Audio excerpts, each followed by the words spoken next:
What's up guys, welcome back to Let's Play Dragon Quest Heroes! So, since the last video, we sold some of our excess loot, and I bought some new equipment. So right now, Aurora has the Silver Rapier, which is a significant weapon upgrade for her, and I got another Steel Shield for Lucius, so he's a little bit more defensive than what he was with that silly 5 defense stat Captain Shield that he starts out with. So, sorry for the lack of uploads recently. That's mainly because, as per usual, after Dragon Con, I got sick, so I didn't want to do a commentary while sounding terrible because I feel like that ruins the overall quality of the video. And so, we're finally back, but I feel like I should make like a compilation of all the times I've said, oh, I got sick after Dragon Con, sorry for the lack of uploads, because I'm pretty sure I've said that like 7 or 8 times now over the years. It's been crazy.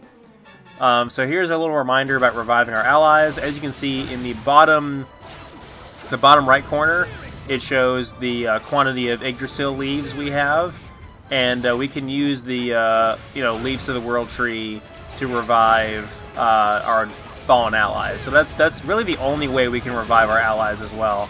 It's probably a good idea to heal them before they die, so by picking up healing items throughout the map, utilizing Helix, the heal slime, and then certain characters have healing abilities later on that we'll unlock. So, speaking of different characters, the primary purpose of this level is to show off the character swapping mechanic. So we can now hit L2 and swap characters. So we have a 4-man party, as you can see here. These are the 4 starting characters, the unique characters for this game's cast.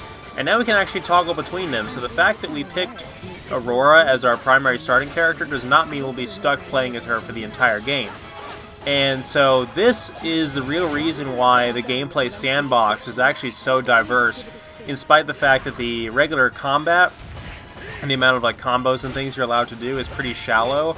The combat sandbox becomes a lot deeper when you can swap characters and utilize a different ability against a different enemy. So we'll be showing off all the different characters now. Right now I'm playing as the Royal Rumbler, King Doric, and he's quite strong. I will not be using him for the majority of the game though, but I will be talking about some of his abilities. He uses a staff or a polearm. He hits really hard and he uses some ice elemental attacks. He also has if you hold down triangle, you can do like a kicking attack with him. Here's some gameplay with Lucius, where he has the exact same gameplay setup as Aurora, except he uses fire-based attacks. So he can use Searing Slash and Inferno Slash instead of Blizzard Slash and Cold Fission. So, as you can see, there's a Searing Slash there for you. The other new mechanic that we're introduced now is the fact we can pick up monster tokens from our fallen enemies, and then we can summon those monsters as allies to fight alongside us. So this is going to be a pretty huge mechanic later on in the game, with some enemies that have some really unique abilities that can help us in particular combat situations. But in general, you want to summon the strongest enemy that you killed, because it will at least help you tank and take damage off of your party.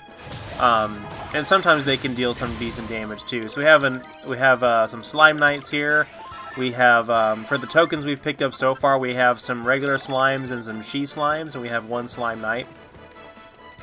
They all have unique names when they're summoned, and there's 2 different types of summons you can use, like 2 different types of enemy monster tokens. So there's either sentries or saviors, and sentries are enemies that when you use the token, they walk around the map and fight alongside you and just continue to fight enemies until they run out of health. A savior is one that will either come in and cast a spell or use an ability and then disappear, or one that will use a particular ability upon their summon.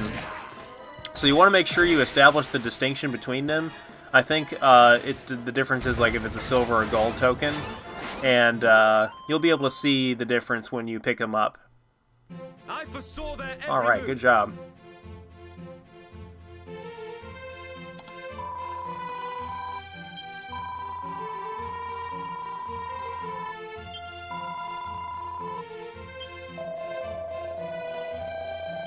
They really did a great job on the portraits in these conversations here. They really do look very good. Fantastic art style.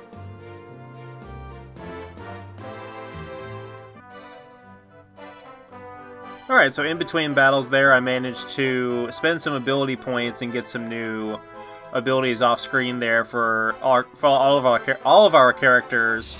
So for Aurora, I just got some more strength and wisdom for her. For Lucius, I got the ability Zap, which is a spell, obviously a lightning-based spell. And I got Skyward Slice for him. And then for Isla, I upgraded her Whoosh spell to Swoosh, which is the level 2 version of it. And finally for King Doric, I got the Royal Wrath ability for him, which is basically a spell for him as well. So we're still continuing the same basic mission objective of defending the generator from the oncoming monsters, which is pretty easy. Here's a demonstration of Zap. So if I hold down R1 to bring up my spell commands, and I hit Circle, that will cast Zap, and I can actually charge it later on when I unlock Zapple and whatever the Kazap, the higher level version. So if you guys are not familiar with the Dragon Quest spell names, those were implemented later on in the series. So like the very early versions, like the early Dragon Warrior, like 1, 2, 3, 4 on the NES, did not have names like that. The names were added in the more recent, like they used to be like Heal More, Heal Us All, things like that, and now it's like, now we have things like Sizz, Sizzle, Kassiz, Kassizzle, or Boom, Bang, Kaboom, you know, Whoosh, Swoosh, Kaswoosh, things like that. That's how you, it's just like how originally with Final Fantasy you had Fire 1, Fire 2, Fire 3, and then they went Fire, Fyra, Fyraga. So, same exact concept, you just kind of have to familiar yourself with the names. Or like how Shin Megami Tensei and Persona have, you know, Agi, Zio, Bufu, those kind of names. So, same concept. So, the Royal Wrath ability for King Doric is quite powerful. It basically rains down meteors like hell on enemies, so I'm going to be using that quite a bit. You're going to notice me swap characters and sort of keep my combos going that way. I'm also making sure I try to utilize the dash or the dodge ability for these characters and get out of the way of obvious spellcasting enemies. That's something I didn't really take advantage of enough in my early runs through the game. So this is a perfectly good opportunity to sort of train the player and give them some practice on the concept of defending an objective. So you basically have the ability, you have some of these generic soldiers right here who don't really do much of anything. I've never really seen them fight before. But we can also set up our monster allies facing one direction. They'll kind of let us know when the enemies are engaged with them, so we can kind of use that as a little alarm system, if not anything else, to defend against the enemies coming through, so that way when the enemies coming from the top row there get close to the generator, we'll know because they'll be in combat with our monster allies. So we can focus on these guys over here. So here's some gameplay with Isla.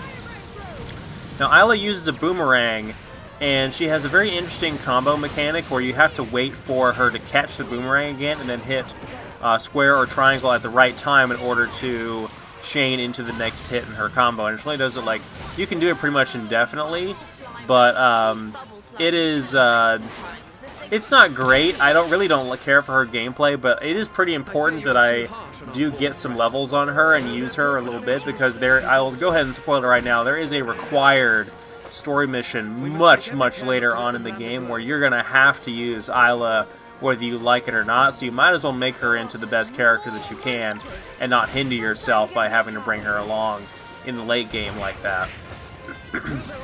So we have a new enemy type right here, which is Bubble Slimes, and they're a little bit more agile, but other than that, they don't really have that many special abilities. So we can kind of cleave right through these guys with King Doric. I really love King Doric's ability to swing around in his pole arm like that and kick enemies. It's very similar to the ability that Sanada Yukimura has in the Basara series, which we'll be seeing that very soon in the Basara 3 LP. His other ability, Crushed Ice, is a melee combo that can potentially freeze an enemy, just like Aurora's Frost Slash can, which I don't think we've unlocked that yet. But if you hold down triangle with him, you can do like a kick. And then my favorite ability to do with him is when you you swing around on your pole arm like he does there, and then he actually does like a somersault and kicks the enemies again. That's my favorite way to do it, because I feel like that just does the most damage and flows into the combos much easier. So we're about to use his coup de grace, so we'll see what that's like.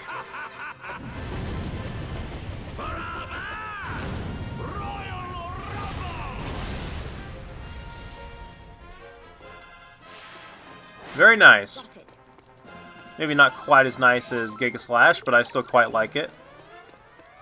I think the bubble slimes can poison you, because I think Isla just had poison there for a second, but it was so negligible that I didn't even notice it. So she has a couple of other abilities that she can use. She has Firebird Throw and Power Throw. Power Throw I've not unlocked yet, and then obviously Whoosh is her spell. So Whoosh again is basically a wind elemental attack that is AoE. Certain enemies are susceptible to it in the mainline Dragon Quest games, so you kind of have to know about enemies' strengths and weaknesses in the mainline games and figure out what spells they're susceptible to.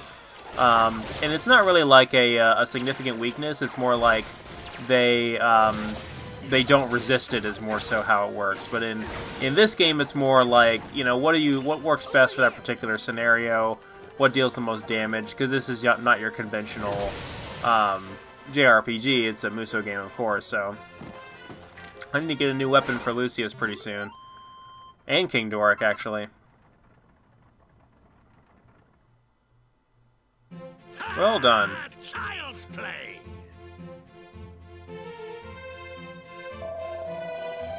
They won't touch this generator with us around.